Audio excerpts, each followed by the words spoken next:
Okay. All right, you gave me this sheet, and it's wonderful. Everything that you need to know is here. But I'm going to jump out of your box, but I'm going to hold on to this to know that I don't go too far off. So first thing you want to know is who I am and how old I am, and oh gosh, and that biographical stuff.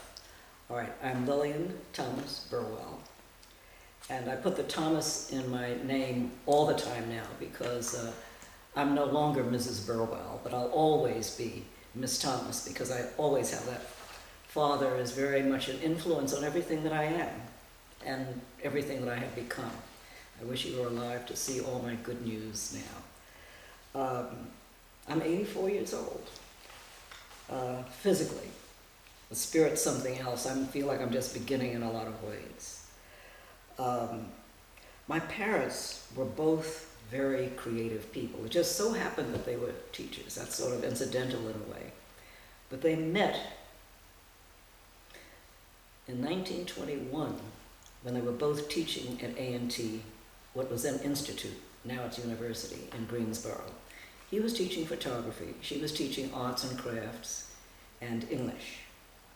And that's when they met, teaching, they both teaching as part of the summer school faculty there.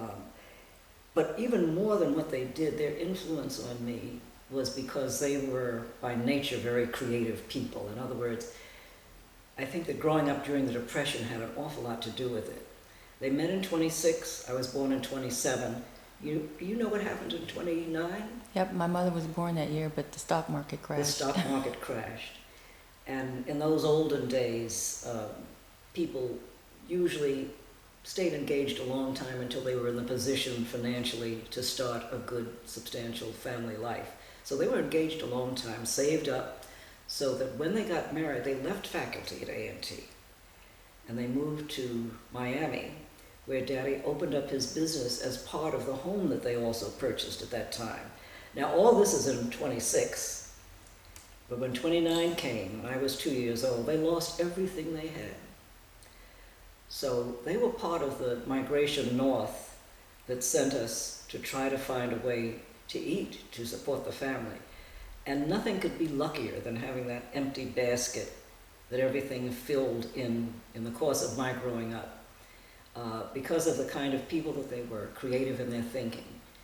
And growing up in the times where there was no such thing as television, and the whole mentality of most of the world was how to make something out of nothing.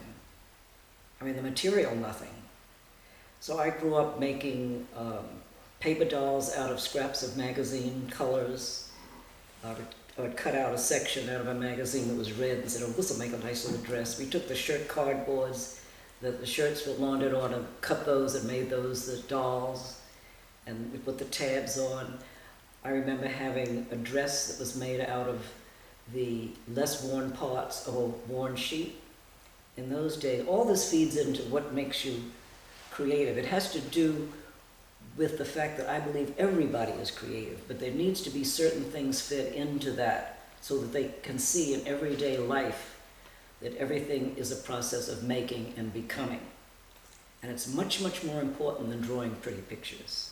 It's part of the education of the whole person, that education of the spirit, the creative spirit. We'd have no inventors if people were not thinking creatively. It was a combination of that creative thinking and mathematics that made us come up with, for example, manufacturing automobiles through robotics. That didn't come from somebody fitting themselves into a box or living in a corporation, working in a corporation where somebody slapped their wrists because they came up with an idea that did not fit with whatever the structure was. So it's a very, very important thing. I'm diverging. Back to the dress. In those days, if you had a double bed sheet, it got worn more in the center, right? So you cut down the center and you turned it out and put a seam in the middle. I remember sleeping on those seams. And you cut it down to make a single bed sheet out of what had been a double bed sheet. So now we've got these sections here and these sections here still have some wear in them. They're not becoming threadbare yet, but soft, wonderful, like Egyptian cotton would be. My mother made my dresses out of these other corners. I was fortunate enough, living in New York, to go to the very first progressive school in the United States, the Experiment in Progressive Education. That was Thomas Dewey's Little Red Schoolhouse in Greenwich Village. On scholarship, we had no money, but both of my parents were intent on getting a good start, and so they talked me into getting that scholarship. At that time, my father was a janitor. We lived in a basement with a concrete floor, and it was sort of like a huge apartment inside of the furnace room. When Daddy pulled down the coals from the furnace for the whole house, there were big barrels sitting there, and the ashes would be put in these barrels. And then when people threw their clothes out, things that had no more good for them, they would be sitting there on top of these barrels of ashes. My mother would send me and my brother out into the furnace room with a stick, because half the time those clothes were dirty or whatever, and we would pick out the colors. We weren't looking at what they were. We'd never opened them up or anything, but I learned to put the cool colors together, the blues and the blue-greens, and I learned my color wheel just by piling up discarded clothing. And she would take the colors or the patterns that she liked, throw them in a big pot, boil them to make them clean, and she would cut out huge flowers and make appliques around these dresses made from sheets. I remember having a dress with yellow, orange, and red flowers, and grass growing up, and leaves, green and green-blue. I went to school looking like a princess and was made out of what someone else had thrown away. This is the mentality that we need to really get into now, learning that the absence of something just means that there's space to fill it with something, and to use your mind, which is something you've got. You don't have to go to the store and pick it up. You don't have to go to the library and get a book. You can make your own books. You can, if you don't have it, and you feel the need for something, or you have an idea, then you learn to create it. We wrote books, we wrote stories, we did all of that stuff. Nobody taught us how to do it, but it was because we didn't have it. And the motivation was there for some reason. And it wasn't from envy of what other people had, because we weren't seeing on TV. We thought the toys came from leftover parts of orange crates were brought back from the back of produce stores. We pulled the nails out, turned them upside down on the concrete floor and flattened them out so that we could use them. We didn't buy anything. The dresses, the only thing that was made was the embroidery that Mother did across the top, little, what do you call that? Not cross-stitching. I can't even think of the name of it now. This is my old age showing through. Smocking. She took the colors from the flowers. That's the only thing she bought, was the embroidery thread to smock across the top. And I remember that dress, obviously, all these years, 80 years, well, maybe not quite 80 years ago, but that's an example of the influence that we all, if that's not the times that we grow up in. I've got to look back here at your sheet. I've already told you how their careers may be influenced, but more their thinking. And the fact that they were educators, of course, made a lot of difference, because they knew that most of what we had was right up here and in the eyes. And I believe strongly that life itself is what feeds you, to give you ideas. You need to take long walks and look at nature. Or for example, when I was teaching on elementary level, some of the school, I went as sort of they called it a master teacher, where we gave demonstration lessons to the classes. We were assigned perhaps 2 or 3 schools each year, so we would go from school to school setting up the art program. I think that's where I met you, when you were teaching. When I was teaching at Beers. You sure did. And I think that year I maybe was only one of 2 schools, which meant that I probably went to Beers either 2 or 3 days a week, and then I split it with another school. So we basically set up the art program. Initially, classroom teachers stayed there, so whatever we taught was really a demonstration for them to carry on and to repeat, and we would really just, the magic wand that touched something that continued, hopefully. Now, that was before the teachers union came in and said that teachers had to have a planning period. So then, of course, they were not in the room anymore, and then only the art teachers had the students. Although our hope is that whatever we taught them was something that carried on. And some little birdie told me that it may have had some influence on you. It did. It definitely did. So I think that the biggest role that an art educator can be in a child's life is to be the magician that touches something, that sparks something, that continues.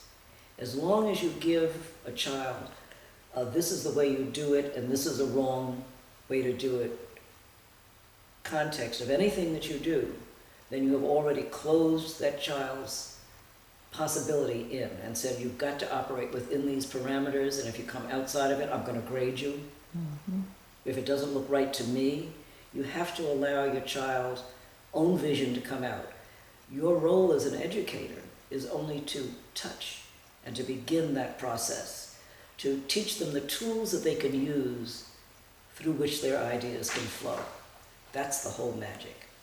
And that even goes for more advanced. I've taught all the way through graduate school. And even when I was teaching at Duke Ellington School of the Arts, where those children came in already having been stars, they had to take examinations to get in, they had to present portfolios, they went through a process that decided that they were fine. So of course they came in knowing that they had all their bright ideas, that they'd always been stars. And the hardest thing to do if you're teaching somebody how to swim is to teach them to let go at the side of the pool. Mm-hmm. And this is what I found with the older students, was that they were afraid of exploring out because they didn't know how they were going to be perceived. They were concerned with how they were perceived rather than getting out some crazy idea or whether it was going to be accepted or not. I'm jumping around, but I'm sort of, as things come to me, I'm remembering. At different ages, people respond in different ways. And I'm going to go back to elementary. I've taught in the District of Columbia and in PG County, from schools west of the park, where there were very privileged students in the old days, children who now are probably in private school were going to the public schools west of the park because of various reasons. And then some of the schools that you would think were maybe offspring of prisoners. I mean, they had had no exposures, they had no parental support or anything. Where did I get the most magnificent results? Guess. From those kids, From the those underprivileged kids. No one had messed with them. All you had to do was convince them that they could do whatever they wanted to do within the parameters of, respecting each other and blah, blah. No discipline problems, because all I had to do was say, well, you don't have to stay here. You can go if this isn't interesting. Oh, please let me stay. They wanted to be there. And so you had the first ingredient for your magic right there, is it was some place that they wanted to be. And you could get across to them every imaginable kind of life lesson that they didn't know you were giving to them because you were sneaking in the back door, using art, which is something they loved, where they felt they had freedom to express themselves, and you used it for other things. You want me to give you an example of something that I've always remembered? A couple of things. Young children. As I said, I'd go to schools infrequently. Maybe I'd see the same class, maybe just 4 or 5 times a year. I went into one of these schools where the children were quite disadvantaged. And this one little boy, I remembered him mainly because he was always balling up his paper and throwing it away and saying, I messed up, and asking for another piece of paper. And when I stopped giving him another piece of paper, he would sneak it off the shelf. And I grabbed him this day, and the paper was already wet. This big bogus paper that the children use, a wonderful background because it was gray, the bright colors jumped out, and the white colors jumped out, and the black colors, everything showed up because it was fighting this gray. And so you got the most exciting results on these neutral, whether it's a brown, light brown paper or gray. But it's a soft kind of stuff, and we worked with tempera. He had balled this paper up, put it in the trash, And I caught him by the arm, and he looked up at me almost wailing, "But I messed up." And I said, "If every time you messed up, your mother threw you away, you would have been gone. Take that out of that trash can and smooth it out. And you tell me, what is it that you don't like about it? Now, you're not doing this for me, you're doing this for you. I don't even want to see it when you're finished, but you're going to work on this until it's something that you are happy with."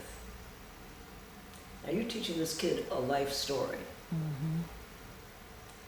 This is done. You can't get rid of it. You can't erase temper paint. Let it dry. Paint over the part that you don't like. Put something there that you do like. Let the other peek out. You use what he's done and let him move from there. I said, of course, you've got these limitations on your paper. Try to squeeze it all in there. And immediately, once you say something like that, this concept of, see if you could squeeze your ideas on this paper, all of a sudden, everything bumps the sides of the paper. Because you've said to this kid, without saying, don't do this, that they're going to stop making this little house in the middle with everybody standing on the sides, and then all this space with nothing to do in it. I would have kids get up and act out a story as I read a story. And I said, when you get an idea, you know what you want, go back to your seat and start painting it. And I'm not giving any more instructions, but I'm just filling them with ideas and loosening up the boundaries that they felt. And then they go to it. Wow. They don't even know sometimes that they've got it in them. I read a story about animals. I don't remember what the story was. And everybody's back at their desks painting, standing up so that they can get nice big movements of arm. And this little boy looked like he was on the verge of tears. He was just standing there frozen. And I went over and said, "What's your problem?" "I want to do a tiger, and I don't know what a tiger looks like." "Oh, sure you do. He's got spots all over him." And the kid looked at me and said, "No, he doesn't. He has stripes." I said, "Oh, show me." And he starts. And then he looks at me again and he said, "But I don't know how to make his legs. 8 of them, you know. A tiger's got 8 legs." "No, he doesn't have 8 legs." I said, "Well, show me." And this went on. I kept that painting for the longest time. It was the biggest, most beautiful tiger you ever saw in your life. I told him the tiger was purple. He said, "No, it's not." I said, "Show me." That's great. Well, I did not tell him what to do. I just pulled out of him what he knew already. And he was challenged to show me. So he did it. And it's there, it's in those children. It is the most magnificent miracle of life, the fact that everything is there in us. We just need to find a way to pull it out. Having plenty in terms of material things is a very negative thing.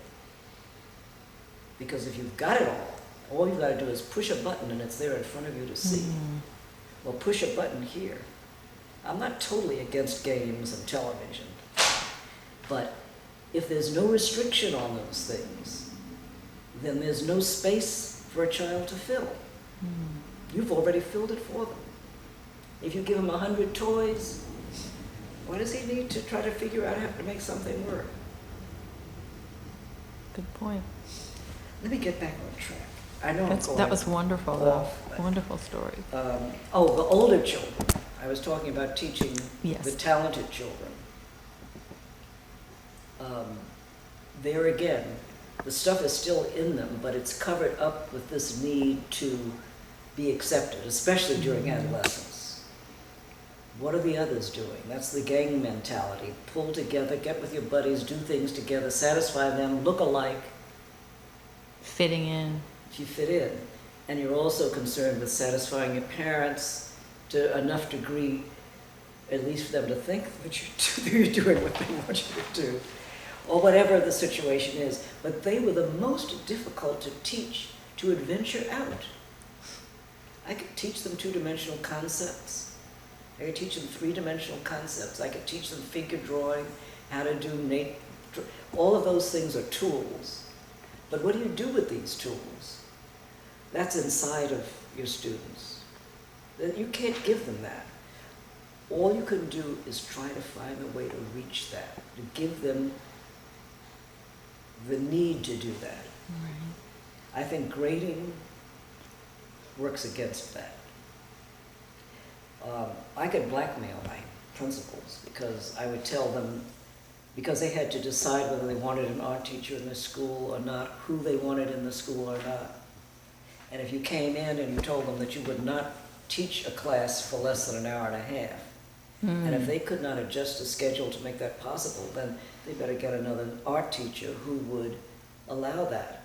And of course, just like courtship, if you're not too anxious, then they want to know, well, what is this? That sort of, it acts as a magnet. You can play that same psychology on your principles if you have that opportunity. Well, what is it that she's got that she thinks that I'm going to change things around to suit the program that she thinks will benefit my students most? So then they say, well, let's see, and they give you a chance. The principal at the school where you taught, Mm-hmm. I had a lot of fun with her because she was very conventional about everything that she did. I think, I won't mention any names, Okay. but the students had a name for her. Do you remember what it was? All I can, Miss Malone was the principal when I was there. Maloney. Yes, Miss Malone. And the I kids, do remember that. she's in her grave now, so I guess I could say the kids called her Mrs. Maloney. You're right. I do remember her very well. But she was a very proper, very, very sweet lady, but very conventional and very conservative. And I was there in the early 70s. Yeah, it was early 70s, somewhere between 67. That's when I started teaching. I think that's when I had you, 67, 68. Yeah. Mm-hmm. So at that time, women did not wear slacks. It was improper. And definitely, I mean, except at the beach, and you definitely didn't wear slacks in the school. I remember we couldn't wear them either. And I've got kids down on the floor on all fours in the hall doing scenery for a play. And I had on my slacks. And Mrs. Maloney came out and said that the teachers objected to the fact that I was wearing slacks. And I asked her, would she rather that I be down on all fours with a dress on so that my underwear showed? And she went back and told the teachers, well, you know artists, they're peculiar. So I wore my slacks. But, you know, That's funny. you really kind of have to hold your ground to some degree. You can be very polite about it. The only difficulty that I've ever had in teaching has been with the administration, because they were the ones that you had to prove something to. Mm-hmm. They really needed to learn because they hadn't been exposed to the same things that you've been exposed to. The most perfect administrators are good at administrating, but that doesn't mean that they know how to pull a person's spirit out of their bodies and put it onto paper. So you have to prove it to them. And you can show that you start off being very, very conventional and going by the rules. I sound like a rebel, like I'm trying to teach you how to break out the box, but I guess I am. There are ways I've learned in time that you always can operate within the systems, but you have to learn the way to do it.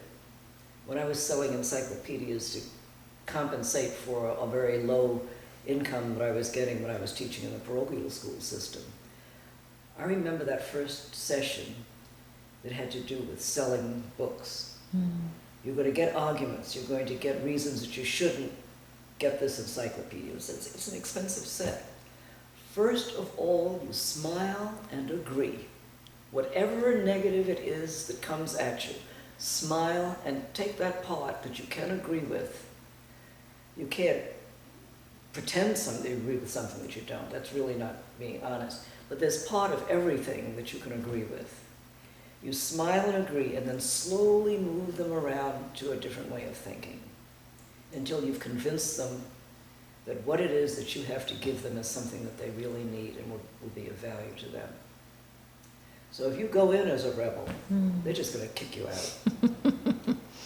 The only difficulty that I ever had, and this was a question further down on this sheet, I think it was one of your questions. What was it specifically? Something about what would you change? And I think I'm pulling in what I think. Yes.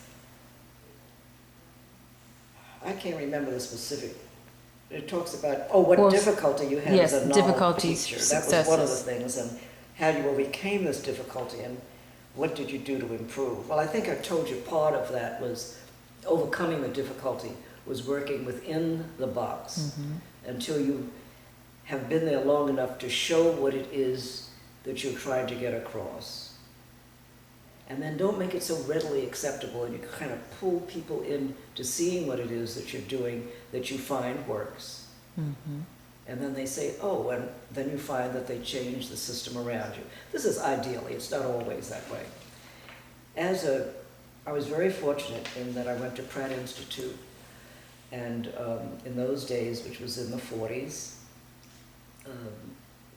it was almost like an internship. The very first year we were doing observation, going out into the school system and watching, so that everything we learned, we were also simultaneously learning that this is how this works in a real situation. It was like an internship in which you were just observing. And you found a lot of contradictions, but then that gave you ideas to reconcile these things. When you went back to your classroom, you asked, how would you deal with this situation? And why did you do this? This is not what I'm learning. And so it became a very real situation. And one of the main things that I think should change in the education of art educators is to have that opportunity from the very beginning to see how this works in real life. Second year, we were doing observation and practice teaching. By the second semester, we were doing, no, I'm sorry. We were doing practice teaching in that second year already. We were doing observation and practice teaching simultaneously. By the end of that first year, we were conducting, the students were the conductors of the Saturday morning school for children at Pratt. The problem I had was when I was working under that supervisor at that level. What's that beeping? I'm sorry, it's not your camera.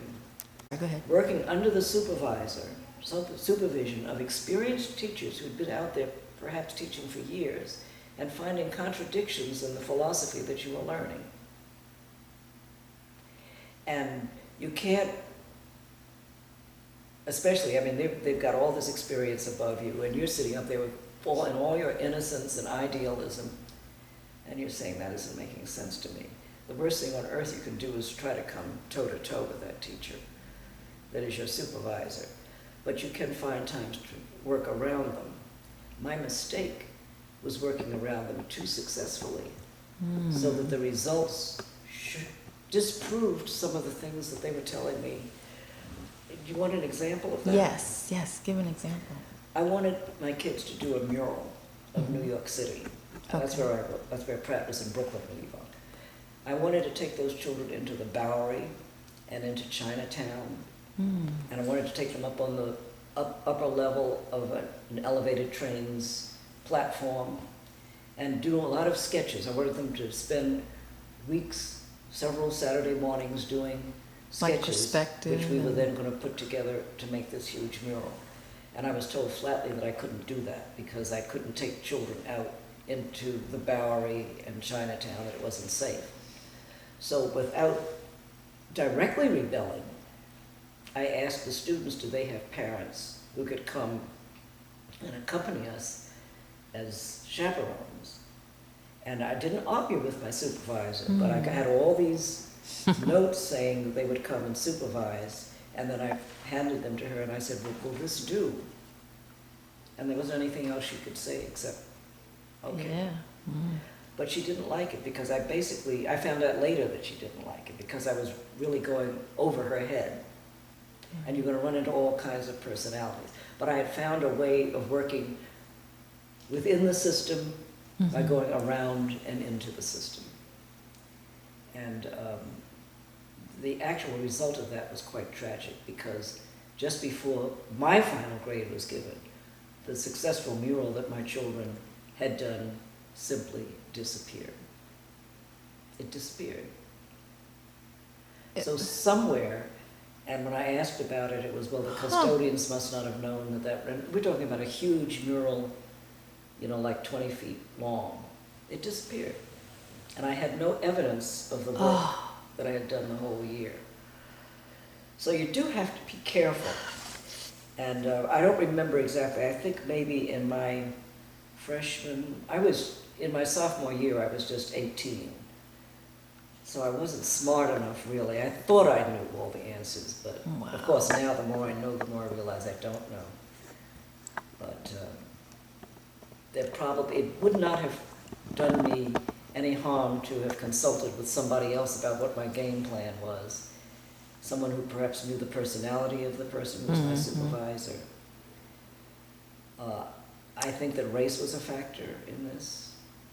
And how do you know? It's kind of like it was a lesson for you in a sense, not a great lesson, but Unfortunately, I guess it was at my young age, I became so discouraged by that experience that I decided that I didn't want to teach. Because I translated that as an indication of what I was going to be up against if I got out right. and into the system. Wow. So I didn't for a while. But anything that is important to you, Yes. that is really meaningful, and you feel answers a lot of questions in your own life, if you're like I am anyway, you've got to get it out. You've got to let your secret out of how, in the midst of every tragedy, in every rainstorm, in every cloud, there's the sun that makes the shadow. Right. So if you can get through these things, it's going to work. When I announced to my parents in my junior year of high school that I wanted to be an artist, they thought I had lost what little mind I was born with, to take my mother's quotation exactly. I was a female in the 40s, African American in the 40s. Even though we were living in New York, there was still de facto segregation. I was even told at one point, there's no sense in you pursuing art education because you can't get a job teaching. You need to go in the South where your people are. But then I had read, and they had told the same thing to,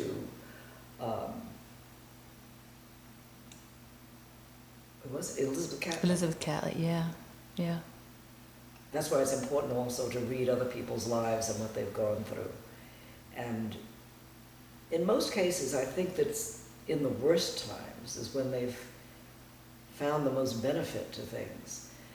But you just can't give up. You can't get a basket full until it's empty. So don't worry about, and somebody else empties your basket out. That's just an indication that you need to find something to fill it with, or that there's the opportunity for it to be filled. I went off on a tangent. You're supposed to pull me back off these tangents. No, that's a good tangent. So you... Oh, about the teaching. So I didn't teach for a while. Right. Oh, I went back to wanting to be an artist. My good fortune was that my mother's eldest sister, my Aunt Hilda, was a painter. She was also a teacher. She was head of the art department at what was then Minor Teachers College. And she said to my parents, let her teach it. Let her students be the patrons that will feed her while she makes the art, which will give her the freedom then to be the artist. But you've got to have something to support your habit. Yes. I tell that to all my students. The idea of thinking that you must rely on your art, what you produce, to feed you, can be a mistake. For a lot of people, it's not. But it can definitely be inhibiting because you've got to be concerned about what the market will bear. Is this going to be popular? Is this what people want?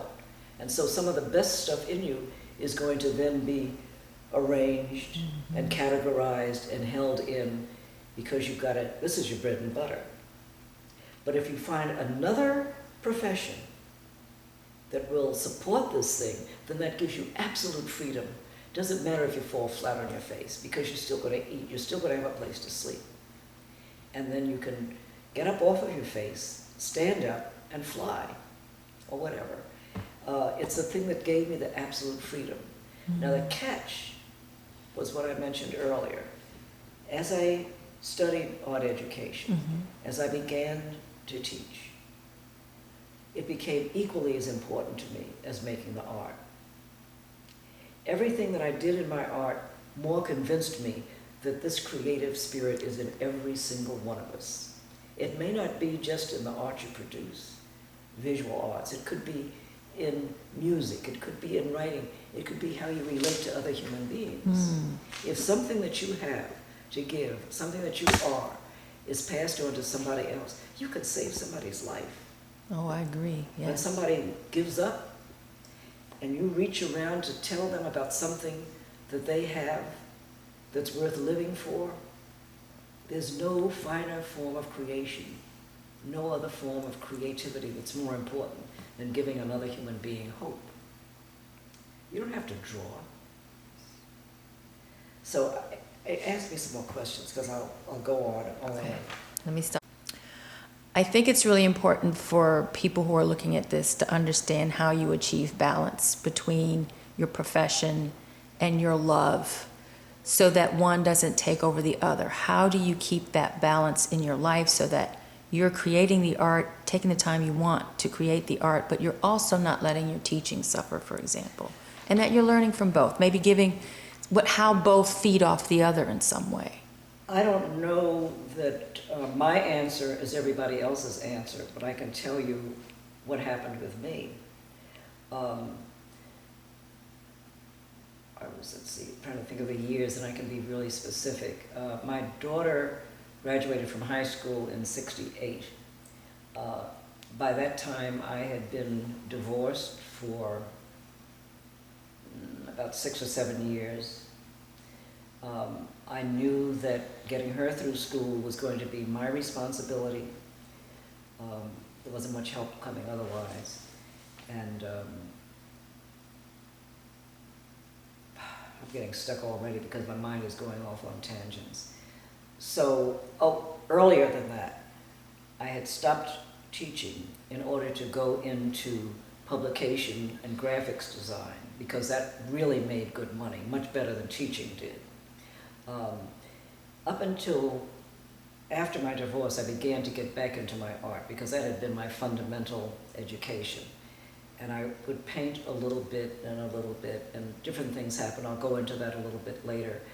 But I began to reconnect with my creative spirit in terms of making art. But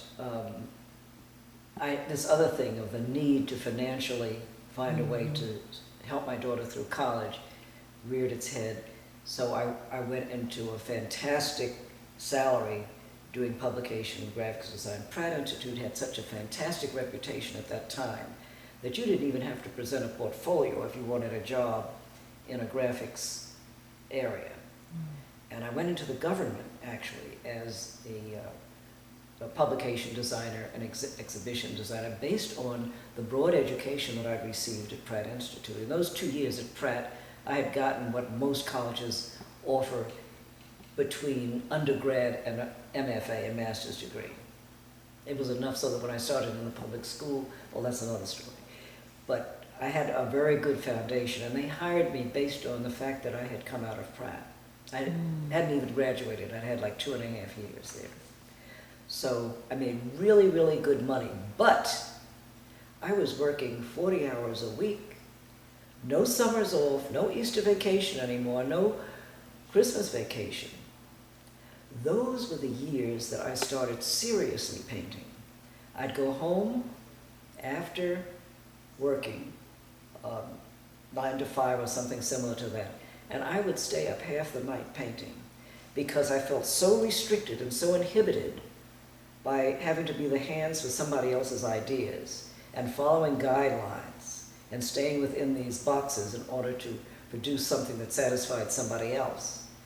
It drove me crazy because I felt like I was in prison, that I had this ability, I had ideas, and somebody could just say, well, no, that doesn't work, do it in purple and green instead of this, and maybe after you've spent months on a brochure or something. That's when I started, it was like somebody was clamping me down, and instead of me just taking low and saying, well, this is really good money, that's when I would go home and paint, come to work the next day with maybe 3 or 4 hours sleep. I wasn't balancing it well. Eventually, I left it. My daughter at that point was in her 2nd year of college. She came home one holiday and said, Mother, what's the matter with you? You're so cranky. And I said, well, I don't have any satisfaction in my personal life. I have a daughter who's away at college because she thinks she's doing me a favor. And I'm doing a job that I really hate because it's so restrictive, even though it's my field. And I had forbidden her to get a job because she wasn't doing well in school. She was just eking by.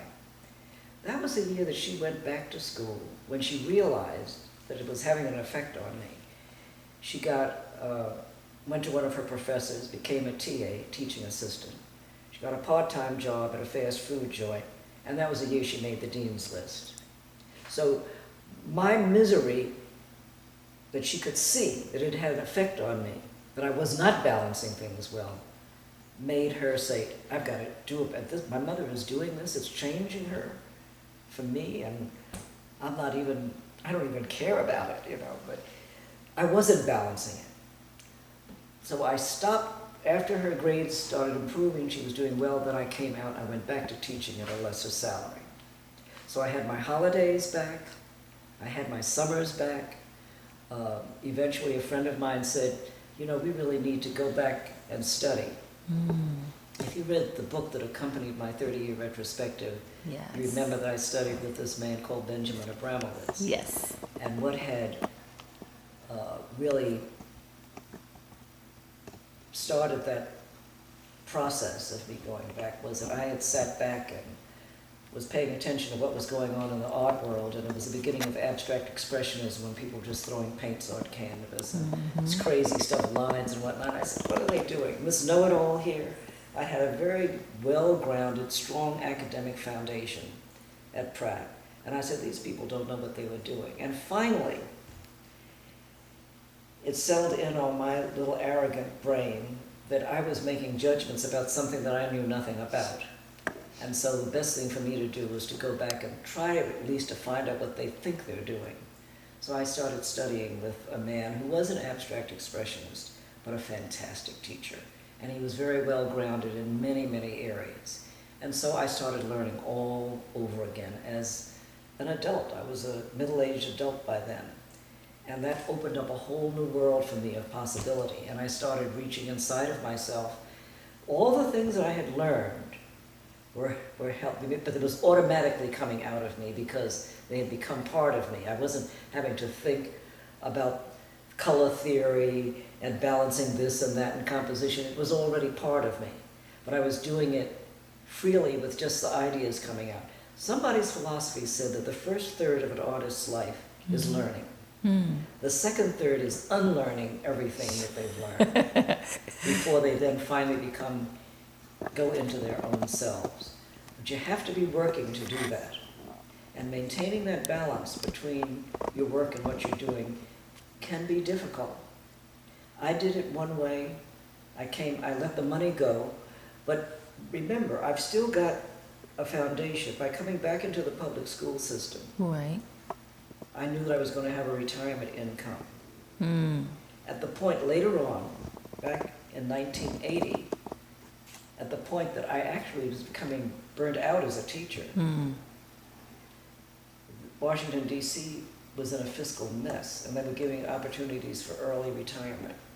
So I took that at age 54. I came out and retired as a teacher, physically retired as a teacher.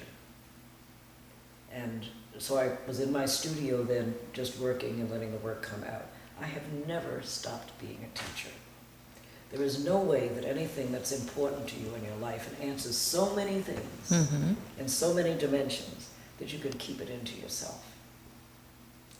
Not if you're a full human being. If you're not thinking that way, it doesn't mean that that's not the way you are. That means that you just haven't come into that yet, because I believe strongly that we're in the world for each other, and that part of our existence is just being ourselves, finding out who that self is.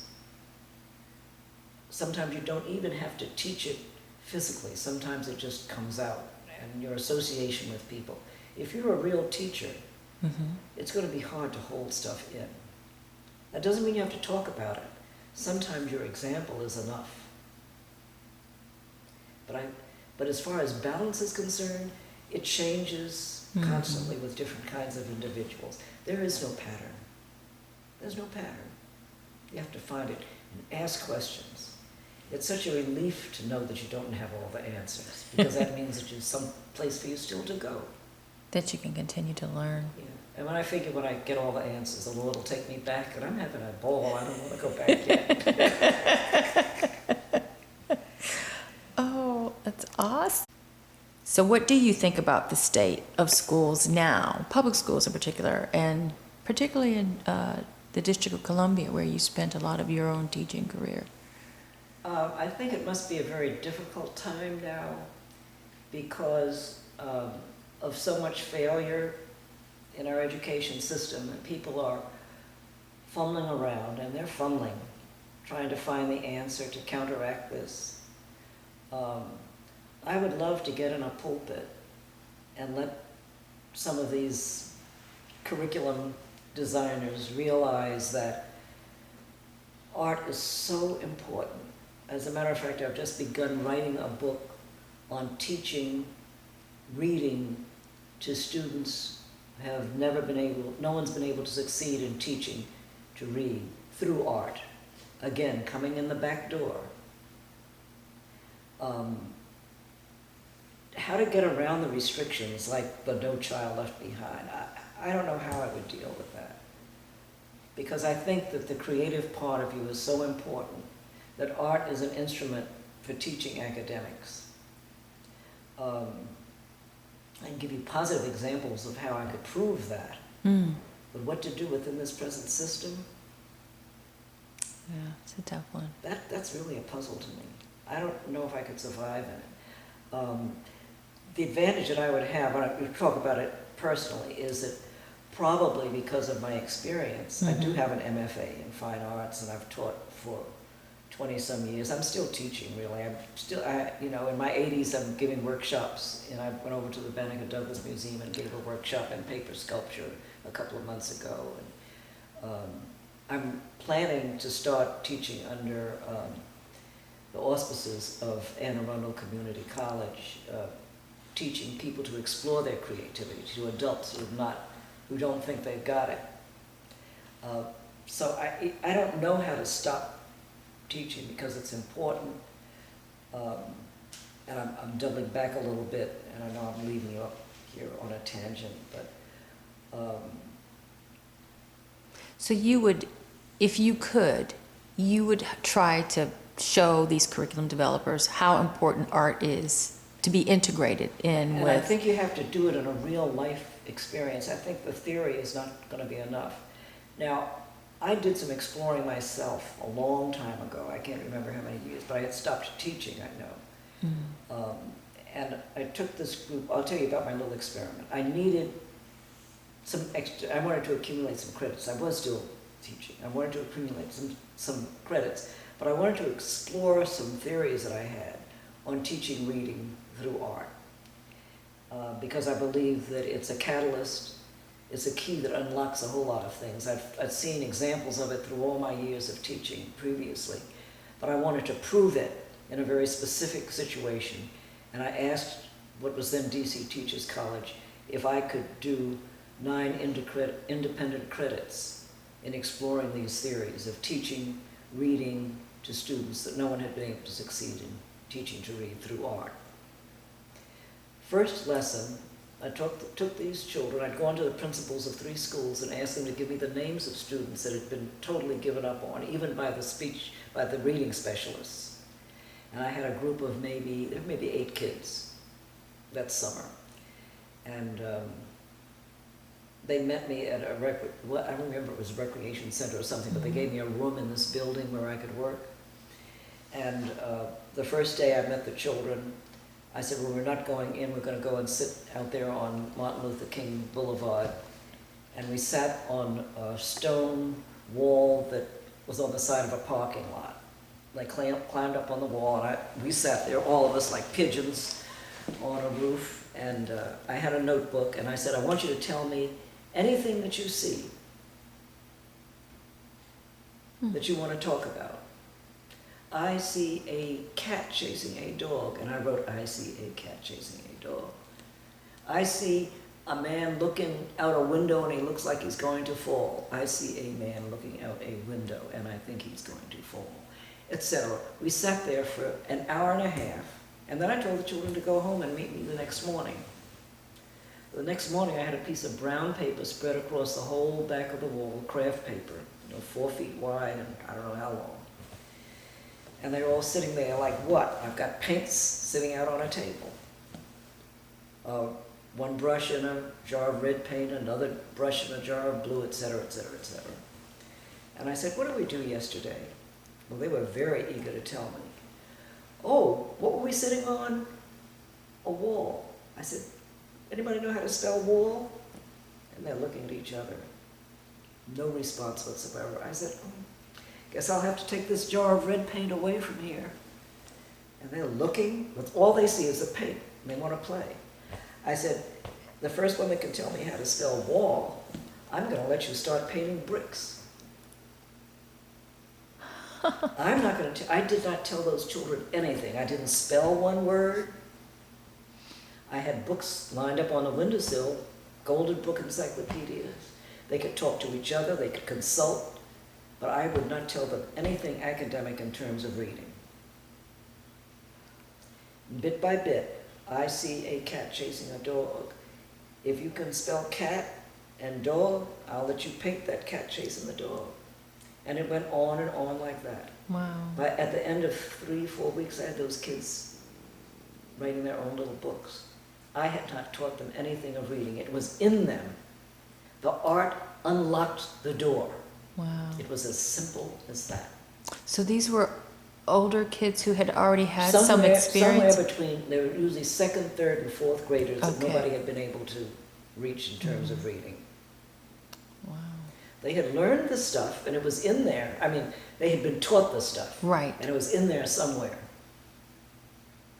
Or maybe it was just in there, period. Mm-hmm. And there was no reason for it to come out. I gave them the reason, I gave them the motivation. Wow.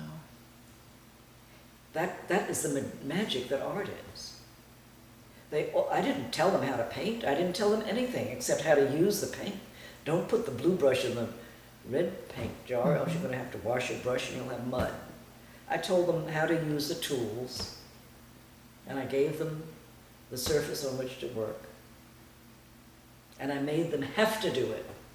They were going to burst if they had not been able to paint. Wow. So, and I mean, I did lots of projects like that. We took this big 18 by 24-inch bogus paper, and I would write the word at. And I said, if you can, there's a whole pile of paper over there. I said, if you can use those 2 letters, and I'm not even telling them what the letters are, mind you. I've written A-T. I said, if you can think of something to put with those letters to make a word, you can take a piece of that paper and you can put those letters in there and add your letters to it and then make any kind of designs to fill in the rest of the space. And they found words. There were so many words coming out, but it was in there. Wow. It was in there.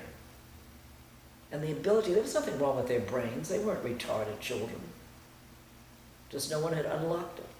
I wonder if they were tested after they worked with you, or what happened to them afterwards. No, because this was so independent, and I never graded or anything like that. Right. I did write up the study. Okay. I went and found some research that I thought would kind of support my theories. And it had been based on a situation when I'd been teaching in the parochial schools. That's when I realized that something else could be brought out. There was a little boy, his name was Michael McGrory, who was about at least a head taller than anybody in the class. He was very, very overweight. He'd be like, look, a little balloon. And he couldn't read, he stammered. And he was in the 3rd grade. I taught 3rd grade for 7 years in that school, plus art to all the other classes. In other words, I had my class 4 days a week. And then the 5th day, I would go and teach art to the other classes. Okay. And so I had 3rd grade. Mike couldn't read worth 2 cents, And when he stood up to read, he halfway stammered if he got a word. The kids picked on him. When he was out at recess time, they didn't want him on their team. He was always looked like he was going to blubber and cry any minute. And one of our subjects was social studies, and they were studying the community. And so my mural again, put a piece of paper on the back board. In those days, I'm teaching in the parochial schools now. We started out an enrollment of 60 children. Maybe by the end of the year we would get down as low as 45, but that was the smallest class I ever had because it was in a transitional area near one of the Army bases. It was near. You mean you had that many in your classroom? Yes, in my class with one teacher. So the result of that was that we had 3 sections. A class of, they weren't always 20, 20, 20, but there were those who were very bright, and then the average and those that needed special help. And I would get some of the bright ones to work with these, and while I was working with this, and this is where we worked with groups all the time. Somebody would be doing seat work while I'm over in the corner working with another group. No teacher's aid now, but we did it. We're studying social studies, and I said, for homework tonight, this is what you're to read. But I gave everybody also a piece of paper that was the same proportion as the mural. And I said, on this piece of paper that I'm handing out, I want you to draw what you think would be a map that shows the community. I want you to draw just the roads, nothing else but the roads. You can think in your mind where different things are going to go, but they've got to read to find out what's in the community, the firehouse, the school, the blah, blah, blah, blah, trees, people, cars, market. They were thinking these things, but all I let them do was roads. I said, think about what you will put on these roads, and they're thinking probably of their community, I don't know. When they were all in, I put them up on the board in front. Couldn't have been a board, it must have been a bulletin board.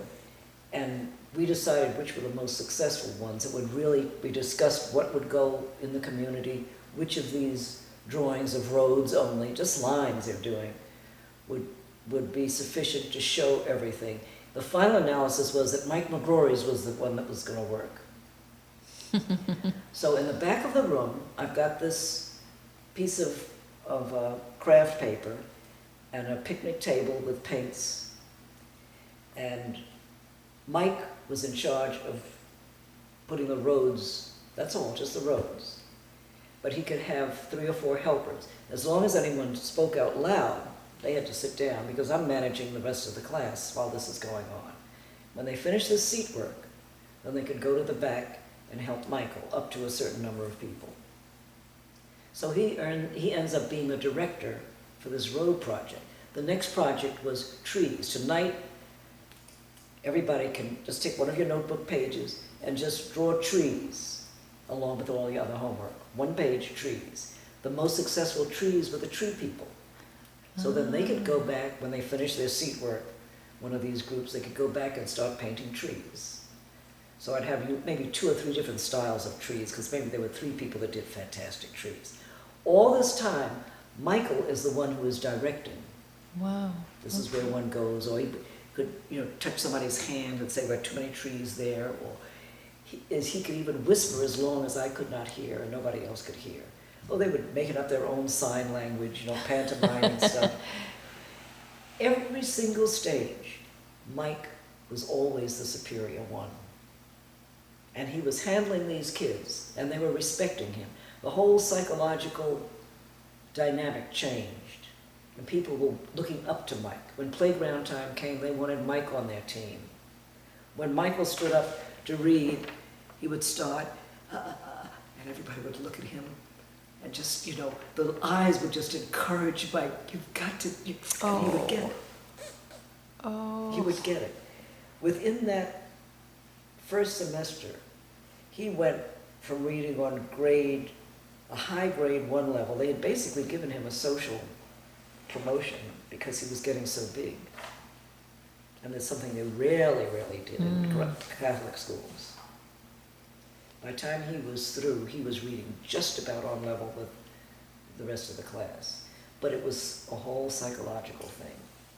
So my experience with him is what I wanted to explore years and years later when Wow. I'm speaking, working in the public schools, to see how far can we carry this thing, the Fascinating. psychology of motivating through the creative spirit.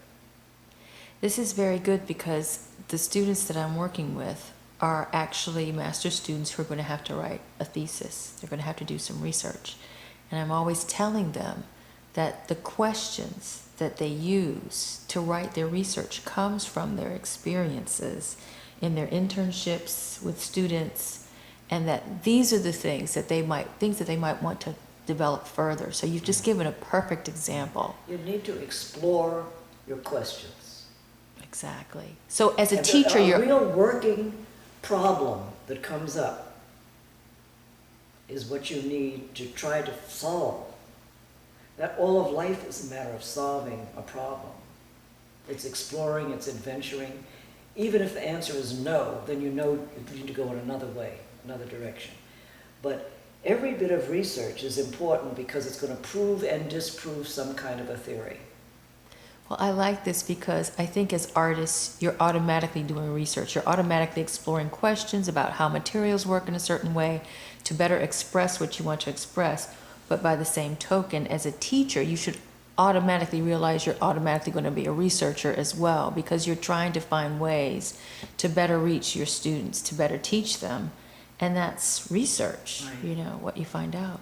I don't know who said it, or who the quote is, and even if this quote is accurate, but the basis of it is, if you are a teacher, by your students you will be taught. Have you ever heard that before? No, but that's a wonderful quote.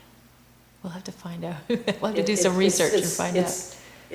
Mine is not as full as what it is, but that's the essence of it. If you're a good teacher, then your students are the ones that are going to teach you. That's a beautiful quote. I found that because I did not grow up in the Catholic faith, for example, but I became Catholic. And there were certain things in the way I saw the faith was practiced that were contradictory to what I had read in the theology, because I had come about it from an intellectual point of view initially, and because of difficulties in my own life. And when I started teaching in the parochial schools, they didn't want me to teach religion because they said I was a convert. Basically, I didn't know what I was. I said, I'm looking for answers. And the only way I can find them is through these children. Because I want to see what the contradiction is between the way I see the faith practiced and what I know it really should be, how we really need to operate in relation to each other.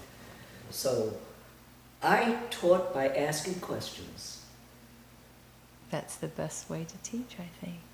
They wonderful. learned and I learned, because I began to see things through their eyes and they saw things through my eyes, and it was an interchange. Well, that makes sense, because you want to ask children questions so that they can construct their own knowledge and come about to their own answers. That is creative thinking. Yeah. You want one example, even though this is going into religion more. The Catholic Church says that it's a mortal sin to miss Mass on Sunday. One of the 10 Commandments is that you should obey your mother and father. So I would say to my kids, what happens if on Sunday morning your parents get up and say, let's go to the beach? That's how I taught it. Yeah, that's good. I made them think. It's good. That's very good. And you will learn an awful lot that way, because you begin to understand the workings of the mind, and there's no better mind than a young person's mind, because it hasn't been messed up by convention. Really, I mean, it's like, I see the human construct of life as being like a tree. You know, if you cut a tree down and I don't even know what you call the people in the line, arborists or something like that. Oh, right, arborist. Yeah, you can tell by the number of circles The tree rings. how the age of the tree is by if you cut it across, you can see those circles and tell the age by how many circles there are. And I see life as, we start out as this little twig coming up, and we build on that, we build on it. We learn things, we learn. different exposures teach us different things we read. Everything is learning and learning. Somewhere, when you get around midlife, with me it was around midlife, you start peeling away some of these acculturalizations, some of these things that have been taught you, and even your own experiences, and you're saying, gotta simplify.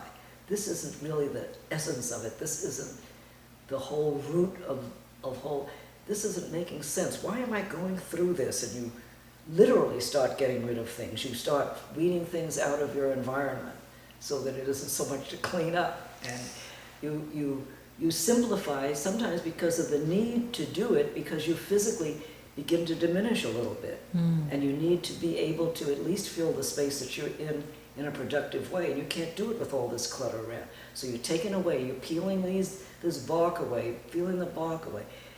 You get back to this beginning.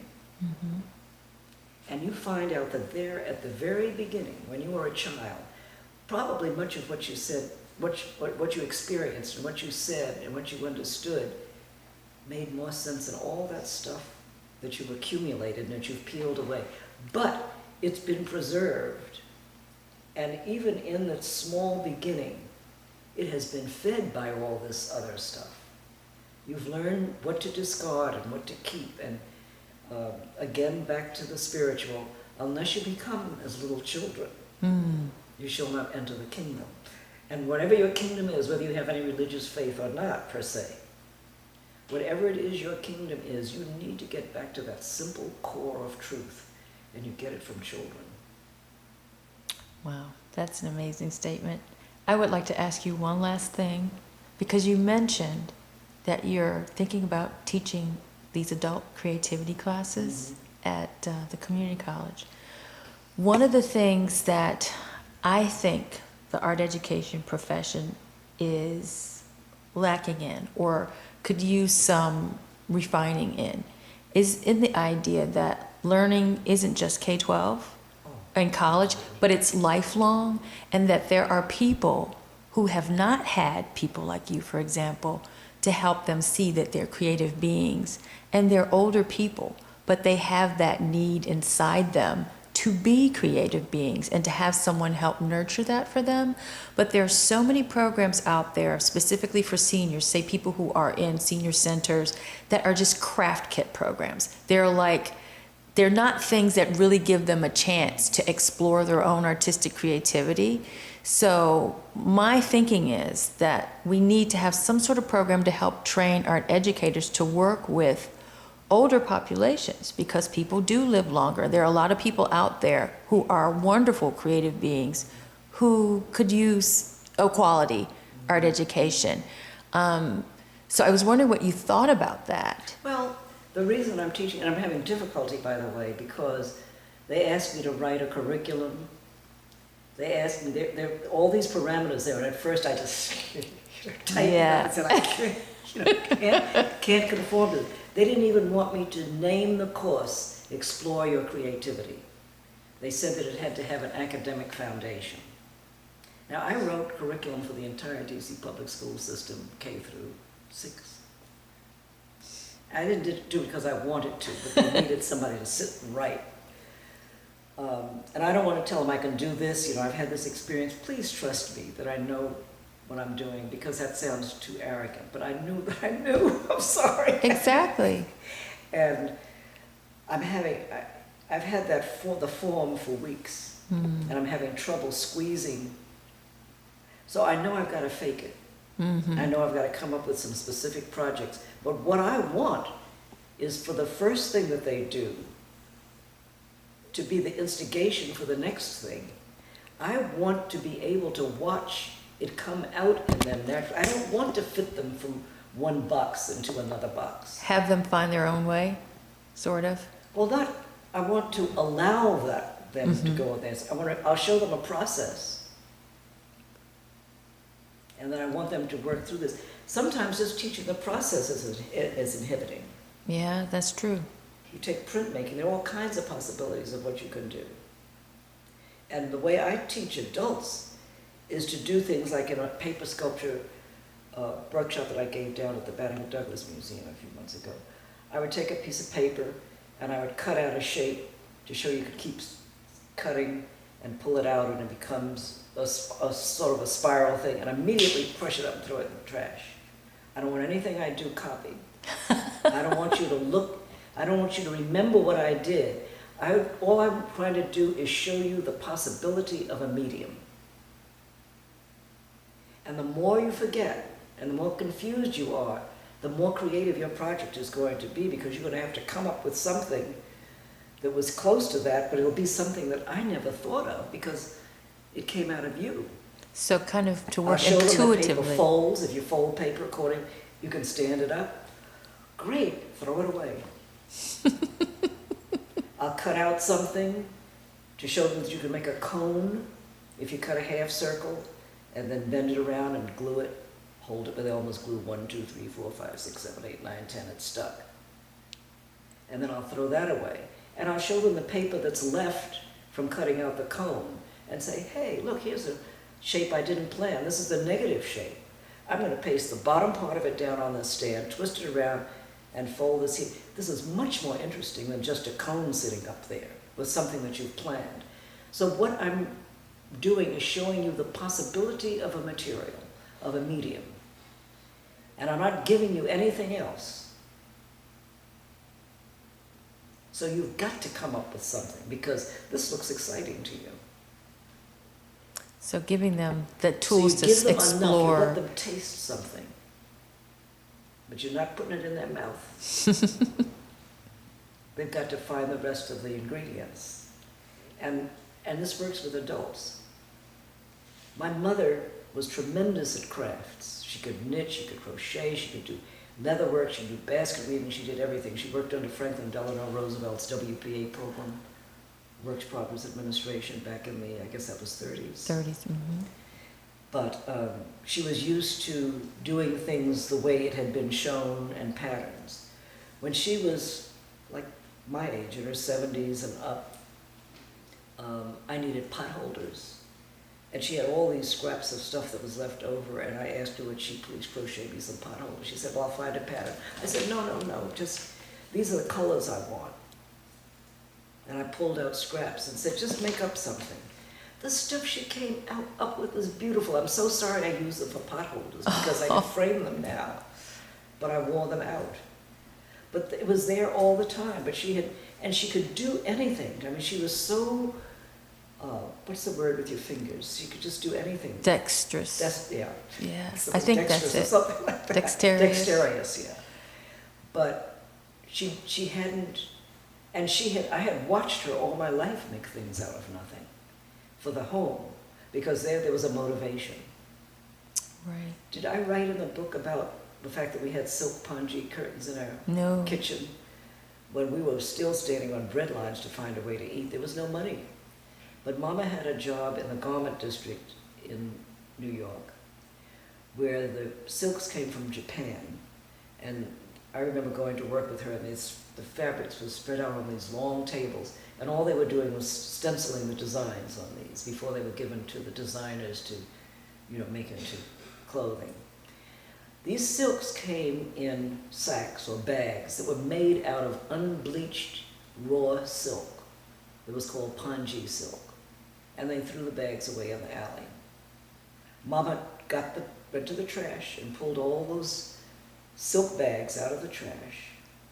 She came home. She got pieces of linoleum that people had thrown away and made block prints. And we had silk pongee curtains in our kitchen. She had a good sense of color, and I remember that they were sort of a rust color. The silk pongee was just like a natural beigey tone. And then these flower pots and all different things, teapots rather, on these curtains repeated over and over and over again, linoleum, because she knew how to do linoleum block print. Wow. But she had just used what resources she could find. I can't think of anything she could have bought except the thread and the ink. That's amazing. So she was creative always, but it came out of a need for something that she didn't have, not just busy work. There has to be a purpose. In my art now, I get an idea or a feeling and I want to express it. There has to be a reason. I'm not doing it to sell it. I'm not doing it because I'm an artist, I'm doing it because I can't hold it in. And I'm going to be miserable unless it can come out some kind of way.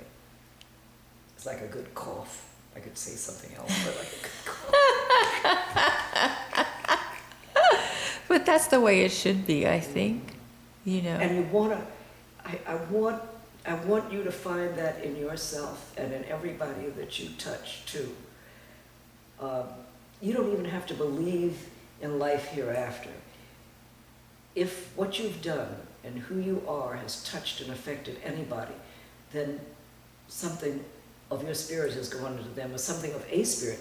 It's not even yours, because it come to you from somewhere. You're a channel for something else. If you can just open yourself up and not be afraid to hold on to the side of that pool, you can swim, you might even be able to fly, you can tell. But you have to open yourself up to that possibility. And you need to get rid of as many restrictions as you can. If that's impossible for you to do it in your life, if you've got a big family, you've got to find some little place that's untouched by anybody else, that you can be free to express something that's in you that couldn't come out any other way. And there'll be a time that you can create that balance somewhere. Maybe when you can't. A good example is Matisse. Do you know that the work that we know him for, those big pattern, Yes. The cutouts, brilliant cutout-looking things, were done after he lost his sight? He was legally blind, and all the academic work that he had done before, I don't even know what that work, I wouldn't know what the work looked like unless I had researched it. The work we know him for was when he was spreading out sheets of paper on the floor and just painting a solid color and then cutting out these big shapes that he could see and pasting them as collage, because that's all he could see.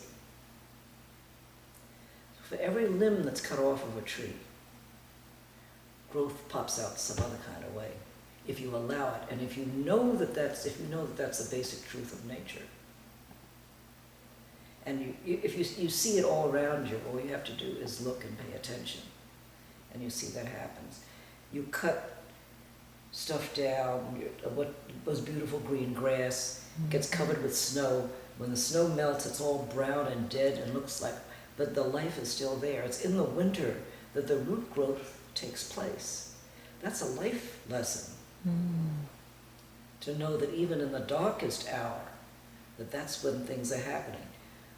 Your daffodil bulbs, they can't even grow unless they go through the freezing in the dark. Did you know that? No, I didn't know that. They have to do, and people that grow them indoors have to put them in the refrigerator so that they fake that time of dark and cold. And life is that way too. I love it. That